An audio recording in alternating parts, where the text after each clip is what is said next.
E se eu te dissesse que um dos maiores artistas surrealistas que o Brasil já produziu viveu entre a genialidade e a loucura, expôs ao lado de Salvador Dalí em Londres, morou em um castelo na França, mas morreu praticamente esquecido após cair de uma bicicleta no interior do Ceará? Esta é a história de Darcílio Lima, um homem que transformou seus demônios internos em arte visceral, que misturou o sagrado e o profano em desenhos tão detalhados que levavam centenas de horas para serem concluídos, e que, mesmo diagnosticado como psicopata, conseguiu fazer o impossível, dominar a loucura antes que ela o dominasse. Prepare-se para conhecer um dos capítulos mais intensos e negligenciados da arte brasileira. Cascavel, interior do Ceará, década de 1950. Enquanto o Brasil de Juscelino Kubitschek sonhava com 50 anos em 5 e erguia Brasília no coração do país, um adolescente de origem humilde desenhava histórias em quadrinhos nas calçadas de cimento da cidade. Seu nome era Darcílio Paula Lima, nascido em 6 de outubro de 1944, em uma das regiões mais áridas e místicas do Nordeste brasileiro. Filho de família pobre, Darcílio cresceu cercado pelo imaginário religioso e supersticioso típico do sertão cearense. Procissões, promessas, milagres, flagelações, santos e demônios convivendo na mesma paisagem empoeirada. Esse caldeirão cultural iria marcar para sempre sua visão de mundo e, consequentemente, sua arte. Ainda criança, Darcílio já demonstrava habilidade excepcional para o desenho. Não havia dinheiro para papel ou materiais artísticos, então ele improvisava. As calçadas se tornaram suas primeiras telas. Transeuntes paravam para observar aquele menino magro e introspectivo, criar universos inteiros com giz e carvão. Histórias em quadrinhos repletas de personagens fantásticos, monstros, heróis e vilões que pareciam saltar do chão. Mas por trás daquela habilidade precoce, algo mais profundo começava a se manifestar. Darcílio não era apenas talentoso. Ele via o mundo de forma diferente. Suas percepções eram intensas, perturbadoras, quase alucinógenas. O que para muitos eram apenas imagens religiosas nas igrejas, para ele eram portais para dimensões onde anjos e demônios copulavam, onde a carne e o espírito se entrelaçavam em danças obscenas. Aos 17 anos, em 1955, Darcílio tomou uma decisão que mudaria sua vida para sempre: fugir do Ceará e tentar a sorte no Rio de Janeiro. A capital federal da época era o epicentro cultural do Brasil. A cidade onde os sonhos artísticos podiam se tornar realidade ou se estilhaçar contra a dura realidade da sobrevivência. Darcílio chegou ao Rio sem dinheiro, sem contatos, sem nada além de seus desenhos e uma necessidade urgente de se expressar. Instalou-se onde pôde, vivendo praticamente na miséria. Para sobreviver, começou a vender desenhos nas ruas, jangadas, praias nordestinas, cenas regionais que agradavam turistas. Depois, percebendo que nos femininos vendiam melhor, passou a produzir essas imagens. Mas nada disso satisfazia sua alma. Aqueles desenhos comerciais eram apenas meios de subsistência. Dentro dele, fervilhava um universo muito mais complexo, perturbador e visceral. Viver na fronteira da indigência, aliado à predisposição genética e às pressões psicológicas, começou a cobrar seu preço. Darcílio passava por episódios cada vez mais frequentes de desorganização mental. Ouvia vozes, via coisas que outros não viam, perdia-se em delírios. Em 1966, já morando no Rio havia quase uma década, sua condição se agravou a ponto de ser diagnosticado como psicopata e encaminhado para tratamento psiquiátrico. Mas ao invés de acabar em um manicômio tradicional, onde seria submetido a eletrochoques e comas insulínicos, Darcílio teve um golpe de sorte extraordinário. Foi encaminhado para a Casa das Palmeiras. A Casa das Palmeiras não era um hospital psiquiátrico comum. Era uma instituição revolucionária, mantida pela doutora Nise da Silveira, uma psiquiatra alagoana brilhante que havia rompido com os métodos violentos da psiquiatria tradicional. Nise acreditava que a arte e a expressão criativa podiam ser ferramentas terapêuticas mais eficazes que qualquer choque elétrico. Seus pacientes não eram tratados como loucos incuráveis, mas como seres humanos capazes de se comunicar através de linguagens não verbais. E foi nesse ambiente humanizado e acolhedor que Darcílio encontrou não apenas tratamento, mas uma comunidade artística extraordinária. Na Casa das Palmeiras, Darcílio conheceu Almir Mavinier, enfermeiro e artista plástico que coordenava o ateliê de pintura. Conheceu também Abraham Palatnik, pioneiro da arte cinética no Brasil. Mas o encontro mais decisivo de sua vida estava por vir. Impressionada com a qualidade técnica e a força simbólica dos desenhos de Darcílio, a doutora Nise da Silveira fez uma apresentação crucial. Levou o jovem cearense para conhecer Ivan Serpa. Ivan Serpa era um dos nomes mais respeitados da arte brasileira na década de 1960. Pintor, professor, fundador do Grupo Frente e do movimento neoconcreto. Serpa ministrava aulas no Museu de Arte Moderna do Rio de Janeiro e tinha um ateliê em sua casa no bairro do Meier, Zona Norte carioca. Quando Nise mostrou os trabalhos de Darcílio a Serpa, o mestre ficou absolutamente fascinado. Ali estava algo raro, virtuosismo técnico combinado com um universo simbólico profundamente original. Os desenhos a bico de pena de Darcílio eram construídos através de pontilhismo obsessivo, ponto por ponto, criando rendilhados perfeitos que exigiam centenas de horas de trabalho. Cada desenho era uma tapeçaria intrincada onde seres antropomórficos, monstros com garras e dentes, criaturas liliputianas, falos, vaginas, mamilos, crucifixos e custódias conviviam em orgias surreais que lembravam O Jardim das Delícias, de Hieronymus Bosch. Pense nisso por um momento. Um jovem artista do interior do Ceará, diagnosticado como psicopata vivendo na miséria absoluta, de repente encontra um mentor que não apenas reconhece seu talento, mas está disposto a apoiá-lo incondicionalmente. Ivan Serpa não se contentou em apenas elogiar Darcílio. Ele tomou uma decisão radical. Convidou o jovem artista para morar em sua casa, dividir seu ateliê, integrar-se à sua família. Durante quase 3 anos, Darcílio viveu com Serpa no Meier, trabalhando diariamente, aperfeiçoando sua técnica, produzindo obra após obra. Foi o período mais produtivo e estável de sua vida. A casa de Ivan Serpa se tornou um ponto de encontro da inteligência artística carioca.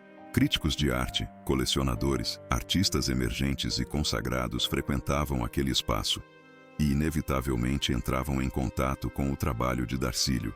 As reações eram sempre intensas. Aquelas imagens não deixavam ninguém indiferente. Mário Pedrosa, o mais influente crítico de arte brasileiro da época, viu os trabalhos e declarou publicamente: Darcílio é um dos nossos autênticos surrealistas.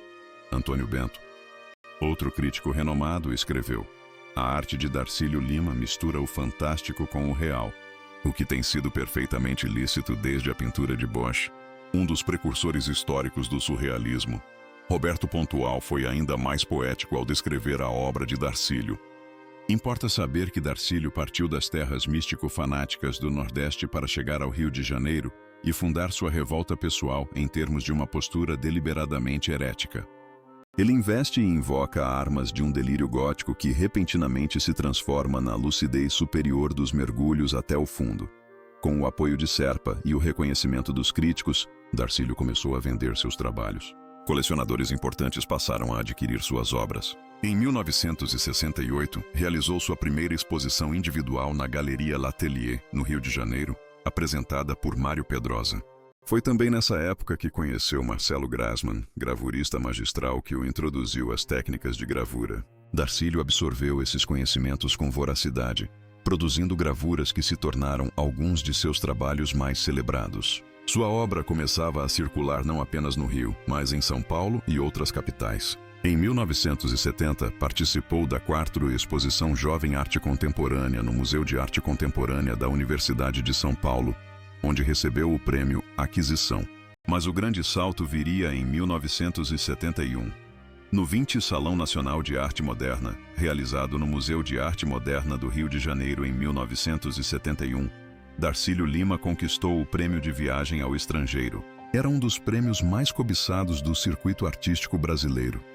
Uma bolsa que permitia ao artista passar anos na Europa, estudando, expondo, estabelecendo contatos internacionais. Para Darcílio, aquilo era literalmente um sonho se tornando realidade. Em 1972, ele embarcou para a Europa, estabelecendo-se principalmente na França, onde permaneceria até 1975. A experiência europeia foi transformadora. Darcílio participou do Festival de Arte Surrealista em Londres, expondo ao lado de ninguém menos que Salvador Dalí. O grande mestre espanhol do surrealismo, famoso por seu bigode retorcido e sua excentricidade calculada, ficou fascinado pelo trabalho do brasileiro. Reconheceu naquelas imagens uma autenticidade que faltava em muitos artistas que se diziam surrealistas. Não era apenas técnica ou imaginação, era algo mais profundo. Darcílio não precisava forçar o surrealismo. Ele vivia naquela fronteira entre o real e o irreal, entre a sanidade e a loucura, e suas obras eram testemunhos diretos dessa existência limítrofe. Na França, Darcílio morou em um castelo. Sim, um castelo. Um ambiente gótico, frio, assombrado, perfeito para alimentar seu imaginário. O cantor e compositor Raimundo Fagner, que também é pintor, visitou Darcílio nesse período a convite do jornalista Carlos Marques. Anos depois, Fagner contaria que aquela foi uma das experiências mais perturbadoras de sua vida. Darcílio não usava aquecimento, mesmo com o frio cortante do inverno europeu. Passava horas dentro de uma banheira, com um cavalete ao lado, as mãos secas, o olhar cadavérico, trabalhando obsessivamente. À noite, caminhava pelo castelo pisando tábua por tábua de forma milimétrica, criando uma atmosfera sinistra. Fagner e Carlos Marques ficavam em quartos distantes, ouvindo aqueles passos fantasmagóricos reverberando pelas madeiras antigas. Quando o dia amanhecia, Darcílio pegava uma bicicleta e saía para buscar comida. Os três se reuniam em uma mesa enorme sob o frio cortante, enquanto Darcílio contava histórias que misturavam realidade e delírio. Foi também na Europa que Darcílio conheceu Félix Labisse, outro expoente do surrealismo francês. Publicou ilustrações na prestigiada revista francesa Bizarre, especializada em arte erótica e fantástica. Assinou contrato com a editora de gravuras Vision Nouvelle, a mesma que representava Dalí, Miró e Vasarely. Suas obras começaram a ser disputadas por colecionadores europeus. Cada gravura valia milhões de francos. Darcílio Lima, o menino pobre de Cascavel que desenhava nas calçadas, estava conquistando a Europa. Mas há algo que precisamos entender sobre Darcílio Lima. Toda aquela sexualidade explícita, aquela profusão de corpos, órgãos genitais, orgias surrealistas que povoavam seus desenhos, não se refletia em sua vida pessoal. Darcílio levava uma existência monástica quase assexuada. Não se conhece relacionamentos amorosos, namorados ou namoradas. O sexo existia apenas no papel. Era como se toda sua libido fosse canalizada integralmente para a criação artística, transformando desejos e pulsões em imagens. Essa contradição entre a vida e a obra, entre o homem austero e o artista transgressor, é uma das chaves para compreender a complexidade de Darcílio Lima. Em 1975, Darcílio retornou ao Brasil. Participou da 13ª Bienal de São Paulo, consolidando sua reputação no circuito nacional. Estabeleceu-se novamente no Rio de Janeiro, onde continuou produzindo e expondo. Em 1975, foi publicado o livro Darcílio Lima, Diafragma, Arte Hoje, Almas e Climas, organizado por Fernando Castro Ferro. Mas algo estava mudando. Os transtornos mentais, que haviam ficado relativamente sob controle durante os anos de maior produtividade, começaram a se intensificar novamente. Os surtos se tornaram mais frequentes, mais longos, mais devastadores. Durante as crises, Darcílio desaparecia, literalmente. Sumia por dias, semanas, às vezes meses. Perdia-se nas ruas, recusava ajuda. Afundava-se em estados de confusão mental profunda. Chegou a ser encontrado mendigando atrás de igrejas em Cascavel, onde havia nascido. A doença mental, que por anos havia sido canalizada criativamente em sua arte, começava a devorá-lo de dentro para fora. Em 1982, Darcílio deixou definitivamente o Rio de Janeiro e retornou a Cascavel. A cidade que ele havia deixado décadas antes como um adolescente sonhador agora o recebia de volta como um homem quebrado, lutando contra demônios invisíveis. Mesmo assim, houve momentos de lucidez. Em 1983, a pedido do prefeito de Cascavel, Darcílio desenhou a bandeira oficial do município. Foi uma das últimas contribuições públicas do artista. Depois disso, ele se recolheu cada vez mais, alternando períodos de trabalho obsessivo com fases de degradação completa. A qualidade técnica de suas últimas obras mostra sinais de deterioração, reflexo da desorganização mental crescente. Agosto de 1991. Darcílio Lima, aos 47 anos, pedalava sua bicicleta pelas ruas de Cascavel. Ninguém sabe exatamente o que aconteceu. Talvez um buraco na pista, talvez uma distração, talvez um surto repentino. O fato é que Darcílio caiu. Bateu a cabeça violentamente no asfalto. O traumatismo craniano foi fatal. O artista que havia conquistado a Europa, exposto ao lado de Salvador Dalí, sido elogiado pelos maiores críticos brasileiros, morreu de forma banal e anônima em sua cidade natal. Não houve comoção nacional. Não houve manchetes nos jornais. Darcílio Lima simplesmente deixou de existir e quase ninguém notou. Mas a história não termina aí, porque a verdadeira tragédia não foi apenas sua morte precoce. Foi o esquecimento. Nos anos seguintes, Darcílio Lima praticamente desapareceu da história da arte brasileira. Suas obras foram dispersadas entre colecionadores privados, casas de leilão, porões empoeirados. Quando o marchand e curador Afonso Henrique Costa começou a pesquisar sobre o artista na década de 2010, descobriu algo chocante. Não havia uma única obra de Darcílio Lima em acervos públicos de museus brasileiros. Nada. Zero. Um dos mais importantes surrealistas brasileiros havia sido completamente apagado da memória institucional do país. Como isso foi possível? Como um artista que expôs em Londres, morou em Castelo, na França, assinou contratos com as mesmas editoras de Dalí e Miró, pôde ser tão profundamente esquecido? A resposta é complexa e dolorosa. Primeiro, porque Darcílio era um artista difícil de categorizar. Era surrealista, mas ia além do surrealismo. Era erótico, mas não pornográfico. Era religioso, mas profundamente herético. Segundo, porque sua doença mental o impediu de construir uma carreira sistemática, com galerias estáveis e exposições regulares. Terceiro, e talvez mais importante, porque a arte brasileira muitas vezes prefere esquecer seus artistas problemáticos, aqueles que não se encaixam nas narrativas oficiais, aqueles cuja vida tumultuada ofusca a genialidade da obra. Foi preciso a determinação obstinada de Afonso Henrique Costa para resgatar Darcílio Lima do limbo. Durante anos, Costa vasculhou casas de leilão, contatou colecionadores particulares, investigou pistas fragmentadas, reunindo pacientemente a obra dispersa do artista. Em 2015, finalmente conseguiu organizar a exposição Darcílio Lima, um universo fantástico, que circulou pela Caixa Cultural em São Paulo, Rio de Janeiro, Brasília e Belo Horizonte. Foram reunidas 65 obras, desenhos a bico de pena, gravuras, 2 pinturas, além de 3 exemplares da serigrafia Che Guevara, de Antônio Manuel, aquarelada por Darcílio. A curadoria ficou a cargo do psicanalista Guilherme Gutmann, que ofereceu uma análise profunda sobre a relação entre arte e loucura na obra de Darcílio. Gutmann escreveu: em muitos casos, quando a loucura aparece, a obra de um artista pode desmontar. Este não foi com certeza o caso de Darcílio. Posso arriscar dizer que em sua obra, a arte e a loucura tiveram um encontro feliz. A loucura fertilizou a sua arte por um tempo razoável, que coincide com o seu apogeu. Essa observação é fundamental. Darcílio não foi destruído pela loucura. Ele a dominou, a transformou, a canalizou em criação. Durante anos, conseguiu fazer o que poucos conseguem: transformar o caos interno em ordem estética. A exposição de 2015 causou impacto. Críticos de arte redescobriam um nome injustamente esquecido. Jovens artistas se deparavam pela primeira vez com aquele universo alucinado de seres antropomórficos, orgias místicas, crucifixos fálicos e custódias vulvares. A técnica do pontilhismo obsessivo, a paciência de construir imagens ponto por ponto durante centenas de horas, impressionava pela disciplina e pelo rigor. Mas mais que a técnica, era o conteúdo que perturbava. Porque Darcílio não desenhava fantasias. Ele desenhava sua realidade interior. Aqueles monstros existiam. Aquelas orgias aconteciam. Não no mundo físico, mas no território muito mais vasto e terrível da psique humana. O trabalho de Darcílio Lima dialoga com uma tradição que atravessa séculos.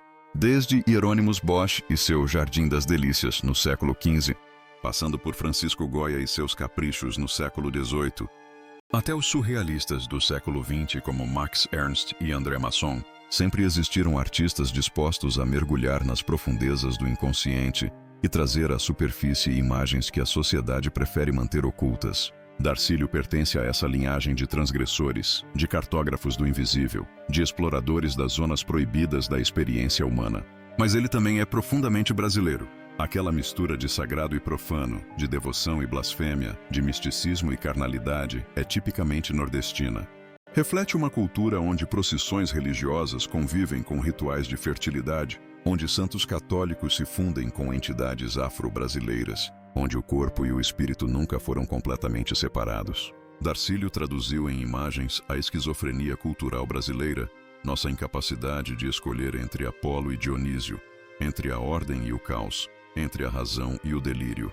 Hoje, mais de 3 décadas após sua morte, Darcílio Lima continua sendo um artista marginal, conhecido apenas por especialistas e colecionadores. Mas sua relevância não diminuiu. Pelo contrário, em tempos de discussões sobre saúde mental, despatologização da loucura e os limites entre normalidade e diferença, sua trajetória ganha nova urgência. Darcílio prova que é possível criar arte extraordinária sem estar são. Mais que isso, prova que a loucura, em certos casos, pode ser fonte de criatividade e não apenas de sofrimento. Sua obra também levanta questões sobre o papel do erotismo na arte. Em uma época de debates acalorados sobre representação do corpo, consentimento e objetificação, os desenhos de Darcílio desafiam categorizações fáceis. São eróticos sim, mas não são machistas. São sexualmente explícitos, mas não são pornográficos. São transgressores, mas não são gratuitos. Há neles uma honestidade brutal, uma recusa em domesticar os instintos, em civilizar o desejo. Darcílio desenhava um mundo onde homens e mulheres, santos e demônios, humanos e bestas, copulam sem culpa, sem vergonha, em um eterno carnaval de corpos e espíritos. E há também uma dimensão profundamente política em sua obra. Roberto Pontual captou isso ao falar sobre a revolta pessoal e a postura deliberadamente herética de Darcílio. Em plena ditadura militar brasileira, quando o país vivia sob censura e repressão, Darcílio criava imagens de absoluta liberdade. Não eram manifestos políticos explícitos, mas funcionavam como tal. Mostravam que é impossível controlar completamente o território da imaginação, que sempre haverá espaços de resistência dentro da própria mente humana. Uma das grandes tragédias do caso Darcílio Lima é que sua obra permanece dispersa, diferentemente de artistas como Arthur Bispo do Rosário, cujo trabalho está preservado no Museu Bispo do Rosário, no Rio de Janeiro, ou como os artistas do ateliê de Nise da Silveira, cujas obras compõem o Museu de Imagens do Inconsciente. Darcílio não tem um espaço institucional que preserve e divulgue seu legado. Suas obras circulam no mercado de arte, sendo compradas e vendidas por colecionadores particulares, mas o grande público não tem acesso a elas.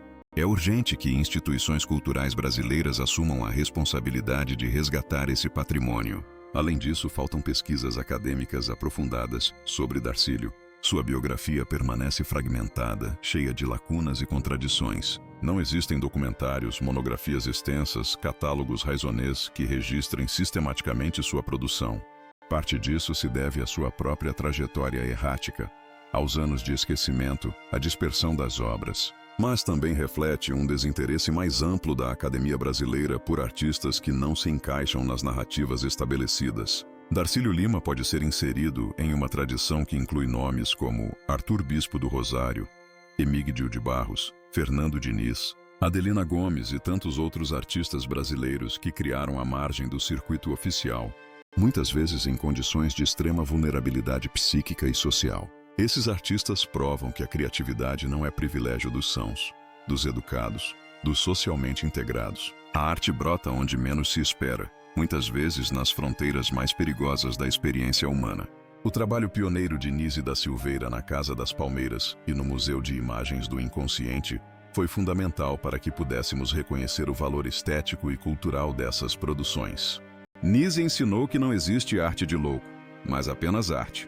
Que as imagens criadas por pessoas em sofrimento psíquico não são sintomas a serem interpretados, mas linguagens a serem respeitadas. Darcílio Lima teve a sorte de encontrar Nise em um momento crucial de sua vida. Sem ela, provavelmente teria sido destruído pelos tratamentos brutais da psiquiatria convencional. Com ela, encontrou um caminho para transformar sua diferença em força criativa. Do ponto de vista técnico, Darcílio Lima era um mestre absoluto. Seu domínio do bico de pena chegava a níveis quase sobre-humanos. Cada desenho era construído através de pontilhismo obsessivo, milhares, talvez milhões de pontos aplicados um por um, criando tramas, texturas, volumes, sombras. Era um trabalho de uma paciência monumental, que exigia concentração absoluta durante horas, dias, semanas. Um único desenho podia levar meses para ser concluído. Essa dedicação quase religiosa ao processo criativo criava imagens de uma riqueza visual extraordinária. De longe, os desenhos parecem tecidos, rendas, mandalas. De perto revelam-se universos complexos onde cada milímetro quadrado está repleto de detalhes, de pequenas criaturas, de padrões fractais que se repetem infinitamente. Essa técnica do pontilhismo a bico de pena tem uma história longa na arte ocidental. Remonta às gravuras renascentistas, aos mestres alemães como Albrecht Dürer, passa pelas ilustrações científicas dos séculos XVII e XVIII e chega aos artistas simbolistas e arte nouveau do final do século XIX. Darcílio dominava essa tradição, mas a levava para territórios completamente novos. Seus pontilhados não serviam apenas para criar volumes realistas. Eles criavam atmosferas, texturas psíquicas, climas emocionais. Havia algo hipnótico naqueles milhares de pontos, algo que sugeria obsessão, repetição compulsiva, ritual mágico. A história de Darcílio Lima é, acima de tudo, uma história sobre a fragilidade da memória cultural, sobre como é fácil esquecer, apagar, deixar de lado aquilo que nos desconforta ou que não se encaixa em narrativas convenientes. Darcílio não foi um artista fácil. Sua vida foi tumultuada, sua obra é perturbadora, sua trajetória não oferece lições morais simples. Mas é exatamente por isso que ele importa. Porque a arte não existe para nos confortar, mas para nos desafiar, para nos fazer encarar aspectos de nós mesmos que preferíamos ignorar. Para nos lembrar que a condição humana é muito mais complexa, contraditória e misteriosa do que gostaríamos de admitir. Quando olhamos para os desenhos de Darcílio Lima, estamos olhando para o mapa de uma mente em guerra consigo mesma. Estamos vendo o registro visual de batalhas internas que a maioria de nós nunca travará. Mas também estamos vendo beleza, disciplina, persistência, criatividade. Estamos vendo um homem que se recusou a ser apenas um diagnóstico, apenas um paciente, apenas um louco. Darcílio Lima transformou sua loucura em linguagem, seu sofrimento em arte, seus demônios em monstros que podemos todos contemplar e, talvez, reconhecer como nossos. O Núcleo de Arte e Cultura de Cascavel foi batizado postumamente com seu nome, uma homenagem tardia, mas significativa. Exposições esporádicas continuam acontecendo, mantendo viva a chama de sua memória. Colecionadores guardam zelosamente suas obras, conscientes de que possuem fragmentos de um tesouro cultural que o Brasil ainda não aprendeu a valorizar plenamente. E lentamente, muito lentamente, Darcílio Lima está sendo redescoberto por uma nova geração de artistas, curadores, pesquisadores que reconhecem nele não apenas um caso curioso, mas um dos mais importantes e originais artistas brasileiros do século XX. A próxima vez que você visitar um museu de arte brasileira, procure por obras de Darcílio Lima. Provavelmente não encontrará, e essa ausência diz muito sobre nós, sobre o que escolhemos lembrar e o que preferimos esquecer. Mas você pode mudar isso. Pode procurar suas obras online, estudar sua história, compartilhar seu legado. Porque artistas como Darcílio Lima não devem ser esquecidos. Eles são parte essencial de quem somos como cultura, como sociedade, como espécie. São os exploradores das fronteiras mais perigosas da consciência humana. E seus mapas, suas imagens, seus testemunhos visuais são presentes preciosos para todos nós. Se esta história te tocou, se estas palavras despertaram sua curiosidade, deixe seu like, compartilhe este vídeo, inscreva-se no canal para mais histórias reais de artistas esquecidos, casos extraordinários e biografias que merecem ser contadas. Porque contar histórias é uma forma de ressuscitar os mortos, de fazer justiça aos esquecidos, de garantir que vidas como a de Darcílio Lima não sejam apagadas pelo tempo. A memória é o único território onde os mortos ainda vivem. E enquanto contarmos suas histórias, Darcílio Lima continuará desenhando, ponto por ponto, os mapas secretos da alma humana.